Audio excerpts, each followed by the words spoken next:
In this video, we'll be taking a look at 3 NBA games happening on January 18, 2026, and providing you with free team picks and total picks for each one of those games, so 6 picks in total. Welcome back to Cash Out Sports. Let's dive right into it. Oh, and don't forget to subscribe and to click the bell icon to get notified as soon as these videos get released, so that you have more time to plan out your bets as we provide these videos on a daily basis. I can guarantee that you'll have all the important information that you'll need on these 3 NBA games after fully watching this video. One more thing before we start, if you would like to gain access to our best exclusive sports picks to take your journey to the next level, then check out our Patreon in the link down below, where we offer our best single picks, parlay picks, and much more. Now let's get started. Charlotte Hornets versus Denver Nuggets. The Denver Nuggets welcome the Charlotte Hornets to Ball Arena on Sunday night. Charlotte rolls in with a bit of a split personality lately. The Hornets beat the Lakers, then turned around and lost to the Warriors, and they have the Cavs waiting next. They have split their last 8 games, which pretty much sums them up right now. Dangerous in spots, but still unpredictable. They are still without Mason Plumlee and Moussa Diabate, so the front court is a little thinner than you would like against a team that usually punishes you inside. Denver's story feels a lot more straightforward at the moment. The Nuggets just took care of the Mavericks and the Wizards with the Lakers on deck, and they have won 6 of their last 7 games. That kind of stretch tells you they are very much in rhythm, even as the roster has been patched together. They have ruled out Cameron Johnson, Jonas Valanciunas, Nikola Jokic, and Christian Braun, so they are not exactly at full strength either. Even so, they keep stacking wins, which says a lot about the depth and the system. Both teams are walking into this one on the second night of a back-to-back, which adds a little extra fatigue to the mix. The Hornets have been good enough lately to catch teams napping, but that loss to the Warriors was ugly on the defensive end, with far too many breakdowns and late closeouts. They can absolutely heat up behind guys like Miller and Ball, and that is the one thing that makes them a live underdog in theory. On the other side, the Nuggets just keep finding ways. They are one of the hottest teams in the league despite their injury list, and there is real optimism around the group that some names will start trickling back. Jokic even had a chance to return on Saturday, and he is already back doing work on the court, which at least signals he is not far away. In the meantime, you simply do not see home lines this soft on Denver very often, and that alone grabs your attention. The Hornets have covered 7 of their last 10, so they are not a walkover, but the combination of Denver's form, the home floor, and the fact that they have been thriving through adversity makes it tough to fade them here. If Miller and Ball both go off, Charlotte can absolutely stir the pot, but the more likely script feels like another strong night from Murray driving things for the Nuggets and helping them not just get through, but actually separate. As our first pick for this matchup, the Denver Nuggets to win and cover the spread as favorites is our full game side pick. The Charlotte Hornets are averaging 116.3 points on 45.8% shooting and allowing 116.6 points on 48.2% shooting. The Charlotte Hornets are shooting 37.2% from beyond the arc and 81.2% from the free throw line. The Charlotte Hornets are allowing 37.6% shooting from deep and are grabbing 45.2 rebounds per game. So you have an offense that can absolutely put points on the board and a defense that leaks enough to make almost every game feel open. The Denver Nuggets are averaging 122.7 points on 50.2% shooting and allowing 117.5 points on 47.2% shooting. The Denver Nuggets are shooting 40.2% from beyond the arc and 81.7% from the free throw line. The Denver Nuggets are allowing 35.6% shooting from deep and are grabbing 43.2 rebounds per game. Those numbers scream efficiency on offense, especially from outside, and a defense that is good enough in stretches but not locking things down possession after possession. Here is where it gets a little more interesting.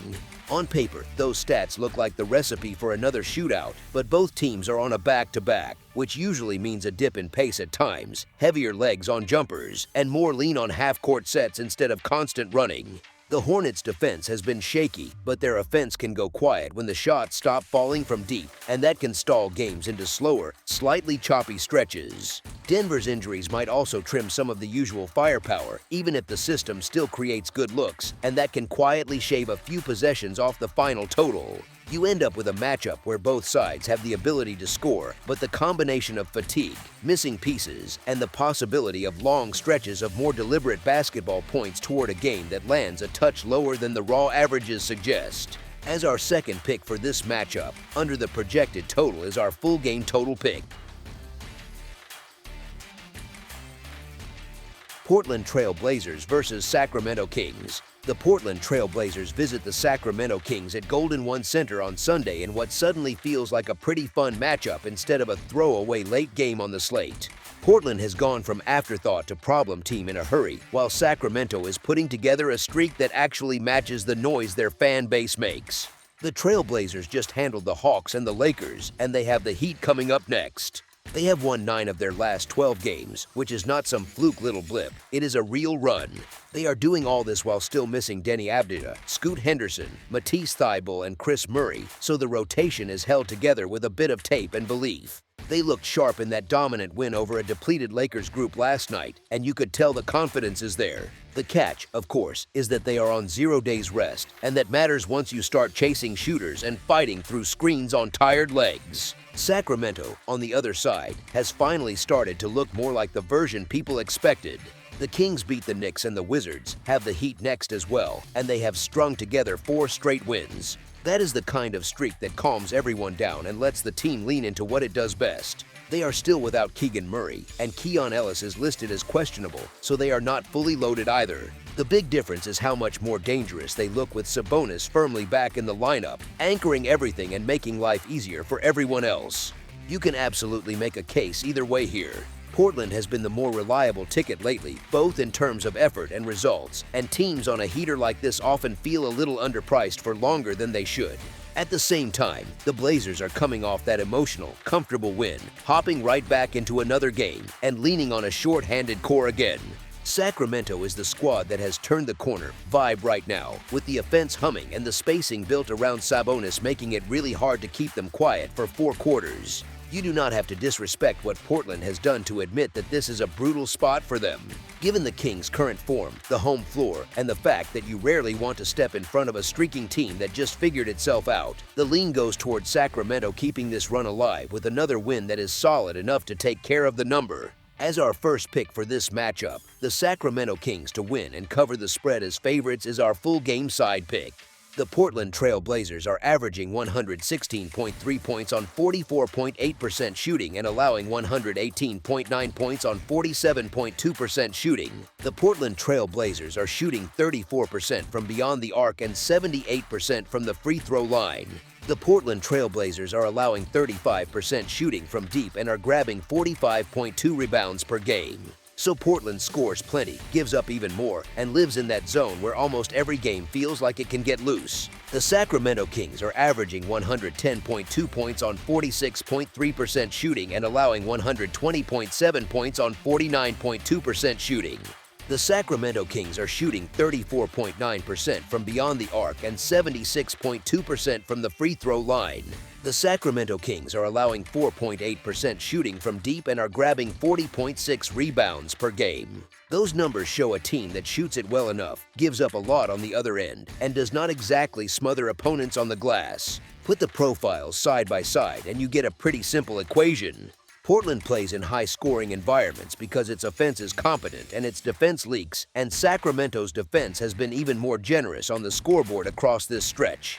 Both teams can stretch the floor from 3, both can get to the line and convert, and neither has the look of a team that wants to drag this into some slow, physical grind. There is also the back-to-back factor for both teams. That can sometimes slow things, but it can also mean less sharp defense, more late rotations, and a lot of if it is even slightly open, just shoot it possessions. With the way these two have been playing, and the way their numbers lean toward offense outpacing resistance, this shapes up as the type of game where runs fly back and forth and the total has a very real chance to rise with them. As our second pick for this matchup, over the projected total is our full game total pick. Toronto Raptors versus Los Angeles Lakers. The Toronto Raptors head into the Crypto.com arena on Sunday to face the Los Angeles Lakers in a matchup where the names feel big, but the bodies available are a little less glamorous right now. Toronto rolls in with some momentum. The Raptors lost to the Clippers, bounced back nicely against the Pacers, and have the Warriors waiting next on the schedule.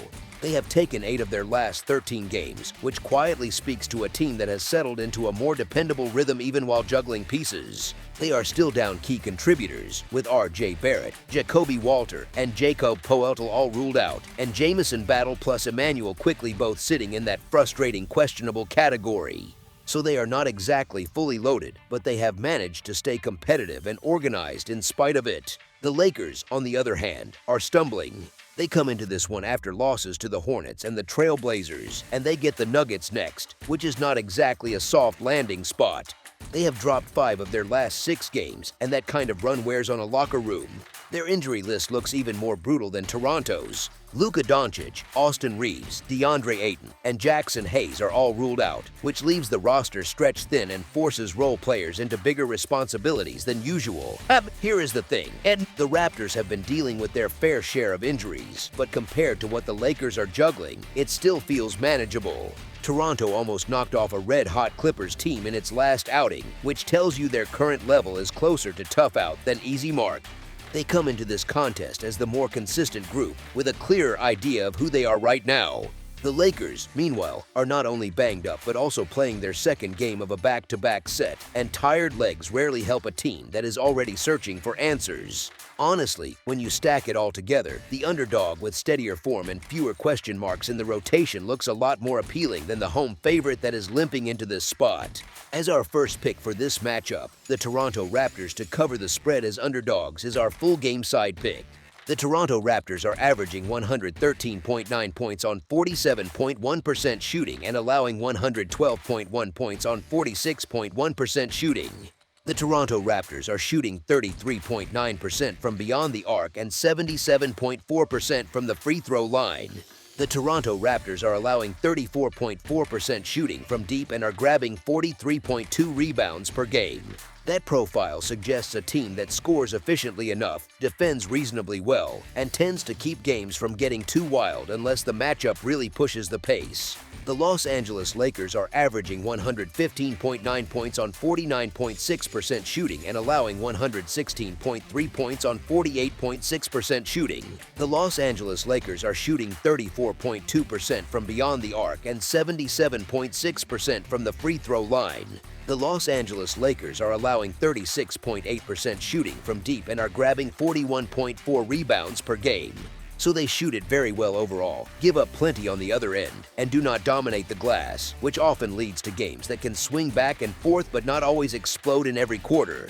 Now mix those numbers with the context. Both teams are dealing with significant injuries to key scorers and playmakers, which usually trims some of the offensive ceiling even if the systems are sound. The Lakers are on the second night of a back-to-back, and that often means slower possessions, more reliance on half-court sets, and a little less juice in transition. Toronto, missing several regulars, may lean more on structure and shot selection instead of constant pushing. You end up with a matchup where both sides can still score, but the combination of tired legs, shortened rotations, and a more controlled rhythm points toward a game where the total stays a bit more subdued than the raw offensive averages might suggest at first glance. As our second pick for this matchup, under the projected total is our full game total pick. That's all for now, so if you have any other games you would like reviewed, then leave a comment down below with the game you would like analyzed, subscribe to our channel, leave a like on this video, and we'll get to it as soon as we possibly can. We would also love to hear your opinion on the picks presented to you in this video, whether you agree or disagree with them, so leave a comment down below and do let us know.